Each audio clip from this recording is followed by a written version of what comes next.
Alright people, welcome back to the channel. Premier League game week 28 just happened and there were quite a few high stake matches that occurred. I'm going to talk about them right now. So anyways, let's go. Man United 2, Everton 0. Classic Man United, winning in the most Man United way possible, scoring 2 penalties with goals from Bruno Fernandes and Marcus Rashford. A great win for Man United though. As for Everton, they are still in the relegation battle. They might survive, but it's not really looking good for them if they keep losing games like this. Crystal Palace 1, Luton 1. Quite an interesting draw this was. Obviously Mateta giving Crystal Palace the lead, and then in the 96th minute, Colly Woodward equalizes for Luton to end the game 1-1. Luton Town are still currently in the relegation battle, but I really like them to stay up. But it's going to be tough because they have the likes of Everton and Nottingham Forest, and then lesser extent Brentford also in that relegation battle with them. But I really hope they stay in the Premier League. Bournemouth 2, Sheffield United 2. Another exciting draw that happened during the weekend. Obviously, Sheffield United go 2-0 up. Look like they're going to win this game, but then Bournemouth scored 2 late goals, including a last-minute strike from Unel to end this game in a draw. Bournemouth did well not to lose this game, but I'm quite disappointed that they struggled against bottom of the league Sheffield United. They deserve better than that. As for Sheffield United, no matter how well they play anymore, I just want them to leave the Premier League now.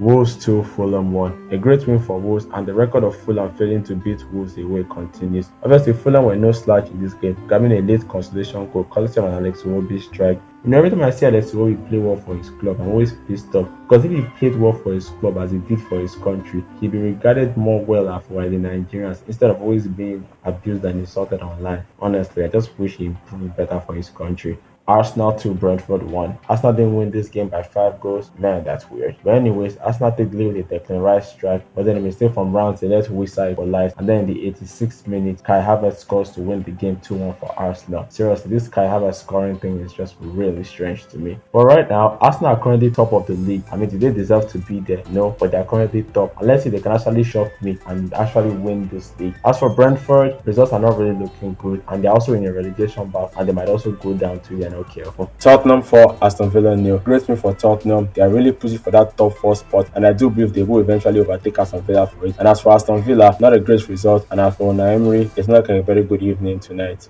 West Ham 2, Burnley 2. Once again, another game that had a last-minute equalizing goal. Seriously, how many of these are there this game week? Obviously, Burnley could have won this game, but old boy Danny Ings scored a last-minute equalizer to deny them the win, which is quite ironic because Burnley was the team that Danny Ings made his name from, and it's quite ironic that he denies them this win. Well, Burnley are still going down, no matter how we look at it. Brighton 1, Nottingham Forest 0. Not much to talk about here, just a third game between Brighton and Nottingham Forest. Obviously, Brighton getting the win with an Omobabi Daily own goal, too bad for him. As for Nottingham Forest, really close to that relegation zone and might actually get relegated.